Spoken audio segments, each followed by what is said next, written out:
भारतीय मूल की अंतरिक्ष यात्री सुनीता विलियम्स की अंतरिक्ष की यात्रा 8 दिन की थी, लेकिन उनका यह सफर 9 माह की जद्दोजहद में बदल गया। आइए जानते हैं कि वह अंतरिक्ष क्यों गई थी और उनको वहां 9 माह तक क्यों बिताना पड़ा। स्पेस स्टेशन क्यों गई थी सुनीता विलियम्स? सुनीता विलियम्स और बुच विल्मोर बोइंग और नासा के 8 दिन के joint crew flight flight test mission पर गए थे। इस मिशन का उद्देश्य बोइंग के स्टार लाइनर स्पेसक्राफ्ट की अंतरिक्ष यात्रियों को इंटरनेशनल स्पेस स्टेशन तक ले जाने और वापस लाने की क्षमता का टेस्ट करना था। अंतरिक्ष यात्रियों को स्पेस स्टेशन पर 8 दिन में शोध और कई प्रयोग भी करने थे।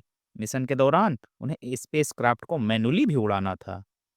अंतरिक्ष में कैसे फंस गए सुनीता? सुनीता और बुच के आईएसएस पहुंचने के थोड़ी देर बाद ही इंजीनियरों को स्पेसक्राफ्ट में कई तकनीकी दिक्कतों का पता चला। कई बार हीलियम लीक हुआ और स्पेसक्राफ्ट का प्रोपल्शन सिस्टम भी सही तरीके से काम नहीं कर रहा था। इन समस्याओं की वजह से स्टारलाइनर को उनकी वापसी के लिए सुरक्षित नहीं माना गया।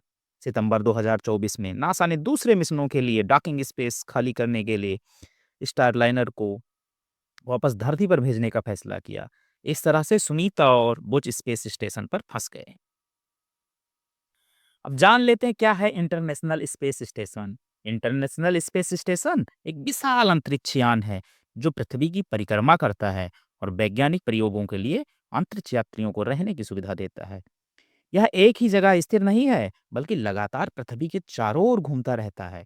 यह स्पेस स्टेशन 5 बेडरूम वाले घर या 2 बोइंग 747 जेट लाइनर के बराबर बड़ा है। इसकी कुल लंबाई एक फुटबॉल मैदान जितनी होती है और इसका वजन पृथ्वी पर लगभग 4,53,592 किलोग्राम होगा। और ये स्पेस स्टेशन 28,163 किलोमीटर प्रति घंटे की रफ्तार से पृथ्वी का चक्कर लगाता है। और सबसे मजेदार बात, 90 मिनट में पूरा हो जाता है एक चक्कर। 24 घंटे में 16 बार दिखता है सूर्योदय और सूर्यास्त। 45 मिनट का दिन होता है और 45 मिनट की रात होती है। इंटरनेशनल स्पेस स्टेशन का पहला हिस्सा नवंबर 1998 में लॉन्च किया गया था। पहला मानव दल 2 नवंबर 2000 को इसमें पहुंचा। तब से लोग वहां लगातार रह रहे हैं। वर्ष 2011 में इसका निर्माण कार्य पूरा हुआ था। स्पेस स्टेशन को अमेरिका, रूस, जापान, यूरोप और कनाडा समेत कई देशों की स्पेस एजेंसियों ने मिलकर बनाया था। स्टेशन पे खाने पीने की क्या व्यवस्था होती है, आइए जानते हैं। स्पेस स्टेशन पर पर्याप्त भोजन, पानी और ऑक्सीजन की व्यवस्था है। अंतरिक्ष यात्री जो कार्बन डाइऑक्साइड छोड़ते हैं, उसी से ऑक्सीजन पैदा करने वाला सिस्टम है। यहाँ पर पौष्टिक और स्वादिष्ट भोजन तैयार किया जाता है। ज्यादातर खाना सूखा होता है और खाने से पहले इसमें पानी मिलाया जाता है या खाने को सिर्फ गर्म करने की जरूरत पड़ती है। अंतरिक्ष यात्री पसंदीदा खाने के लिए भी अनुरोध कर सकते हैं। आइए इनके बारे में कुछ और जानते हैं। सुनीता विलियम्स एक अमेरिकी अंतरिक्ष यात्री और पूर्व यूएस नेवी ऑफिसर हैं। वह इतिहास की सबसे अनुभवी स्पेस वॉकर में से एक हैं। उन्होंने कुछ दिन नहीं बल्कि महीनों स्पेस में गुजारे हैं और कई स्पेस वॉक्स की हैं। यहाँ तक कि स्पेस में मैराथन दौड़ भी की है। 19 सितंबर 1965 को जन्मी सुनीता विलियम्स का करियर नेवी और नासा दोनों में ही प्रेरणादायक रहा है। स्पेस के लिए अपनी लगन, साहस और उपलब्धियों के लिए विख्यात सुनीता विलियम्स का भारत से गहरा नाता है।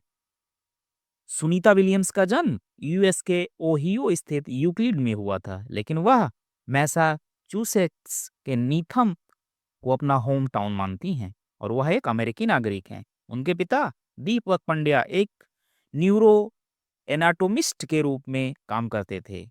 दीपक पंड्या गुजरात के मेहसाणा जिले के झुलसाना में पैदा हुए थे।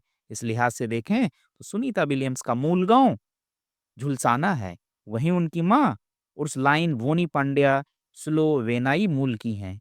विलियम्स के दो बड़े भाई बहन हैं और एक भाई का नाम जे थॉमस और एक बहन का नाम दीना आनंद है। सुनीता विलियम इस समय 59 साल की हैं। अपनी शिक्षा पूरी करने के बाद विलियम्स 1987 में एक अधिकारी के रूप में अमेरिकी नौसेना में शामिल हो गई। उन्होंने नौसेना पायलट के रूप में प्रशिक्षण लिया और 1989 में एक हेलीकॉप्टर पायलट बन गई। उन्होंने ऑपरेशन डेजर्ट शील्ड और ऑपरेशन प्रोवाइड कंफर्ट के दौरान भूमध्य सागर, लाल सागर और फारस की खाड़ी में ऑपरेशन से कई महत्वपूर्ण मिशनों को सौंपा गया था। विलियम्स ने आपदा राहत कार्यों में भी महत्वपूर्ण भूमिका निभाई। 1992 में उन्होंने फ्लोरिडा में आए तूफान एंड्रयू के दौरान राहत कार्यों में खूब मदद की थी। बाद में वो अमेरिकी नौसेना टेस्ट पायलट स्कूल के परीक्षण पायलट और प्रशिक्षक बन गई। नौसेना में अपने करियर के दौरान उन्होंने 30 से ज़्यादा अलग-अलग विमानों में 3000 घंटे से अधिक की उड़ान भरी और 2017 में नौसेना से सेवानिवृत्त हो। और सुनीता ने 1998 में जॉनसन स्पेस सेंटर में एक अंतरिक्ष यात्री के रूप में अपना प्रशिक्षण शुरू किया। वह कई अंतरिक्ष अभियानों का हिस्सा बनी और किसी महिला द्वारा स्पेस वॉक करने का रिकॉर्ड तोड़ा। से तीसरी बार अंतरिक्ष में गई। इससे पहले उन्होंने 2006 और 2012 में 2 मिशनों में कुल 322 दिन अंतरिक्ष में बिताए थे। कल्पना चावला के बाद वे अमेरिकी अंतरिक्ष एजेंसी नासा के माध्यम से अंतरिक्ष जाने वाली भारतीय मूल की दूसरी महिला थी। सुनीता विलियम्स एक मिश्रित सांस्कृतिक बैकग्राउंड से आती हैं। विलियम्स को अपनी भारतीय और स्लोवेनाई विरासत पर गर्व है। वो अपने जड़ों को ट्रिब्यूट देने के लिए एक स्लोवेनाई फ्लेग समोसा और एक पारंपरिक स्लोवेनाई सॉसेज भी अंतरिक्ष में ले गई। सुनीता के पति की बात करें तो उनका नाम माइकल विलियम्स है। वह भी एक पायलट हैं और इस समय टेक्सास में एक पुलिस अधिकारी हैं। सुनीता और उनके पति दोनों सहपाठी थे और दोनों ने ही अपने करियर की शुरुआती दौर में हेलीकॉप्टर चलाया। आइए थोड़ी और जानकारी करते हैं स्टारलाइनर की पूरी कहानी। पहली मानव रहित ऑर्बिटल फ्लाइट टेस्ट 20 दिसंबर 2019 को हुई थी, लेकिन 2 सॉफ्टवेयर की गड़बड़ी से यह दूसरे ऑर्बिट में पहुंच गया। स्पेस स्टेशन से डॉकिंग नहीं हो पाई थी। 2 दिन बाद न्यू मैक्सिको के व्हाइट सैंड्स मिसाइल रेंज से ये वापस लैंड हुआ। दूसरे मानव रहित उड़ान जो थी 6 अप्रैल 2020 को हुई। स्पेस स्टेशन तक जाना था, डॉकिंग करनी थी, इसके बाद वापस आना था, लेकिन लॉन्चिंग थोड़ी टालनी पड़ी। अगस्त 2021 में लॉन्चिंग करने की तैयारी हुई, लेकिन फिर स्पेसक्राफ्ट के 13 प्रोपल्शन वाल्व में कुछ कमियां पाई गई। इसके बाद बोइंग ने पूरे स्पेसक्राफ्ट को फिर से बनाया।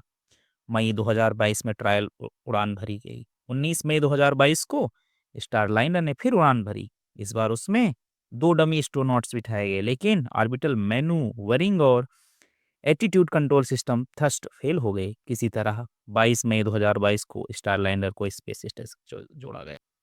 25 मई 2022 को स्टारलाइनर स्पेस स्टेशन से वापसी धरती पर आया। री एंट्री के समय स्पेसक्राफ्ट से नेविगेशन सिस्टम खराब हुआ, कम्युनिकेशन गड़बड़ा गया, साथ ही जीपीएस सैटेलाइट से कनेक्शन टूटा, लेकिन बोइंग ने कहा यह सामान्य है। आखिर में तीसरी मानवयुक्त उड़ान साल 2017 में तय की गई थी, लेकिन कई वजहों से देरी होते होते यह जुलाई 2023 तक आ गई। 1 जून 2023 को बोइंग ने कहा कि हम इस उड़ान को टाल रहे हैं और 7 अगस्त 2023 को कंपनी ने कहा कि इस स्पेसक्राफ्ट की दिक्कतें खत्म हो चुकी हैं और अगली उड़ान 6 मई 2024 को तय की गई। लेकिन फिर भी ये लॉन्चिंग टाली गई क्योंकि एटलस रॉकेट में ऑक्सीजन वाल्व में कुछ दिक्कत आ रही थी। इसके बाद स्पेसक्राफ्ट में हीलियम लीक होने की वजह से लॉन्चिंग टाली गई। आखिरकार 5 जून को सुनीता विलियम्स और वेरी बुच बिल्मोर इस स्पेसक्राफ्ट को लेकर अंतरिक्ष के लिए रवाना हुए। 8 दिन बाद 13 जून को इन्हें वापस आना था, लेकिन ऐसा नहीं हुआ।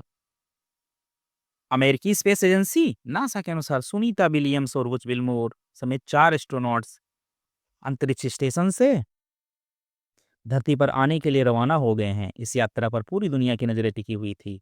एस्ट्रोनॉट्स की करीब 9 महीने बाद अंतरिक्ष से वापसी हो रही थी और वे स्पेस एक्स ड्रैगन कैप्सूल से सवार होकर घर वापस कर रहे हैं। वे 19 मार्च बुधवार तड़के भारतीय समय अनुसार सुबह 3:27 बजे फ्लोरिडा तट पर कुशल उतर चुके हैं।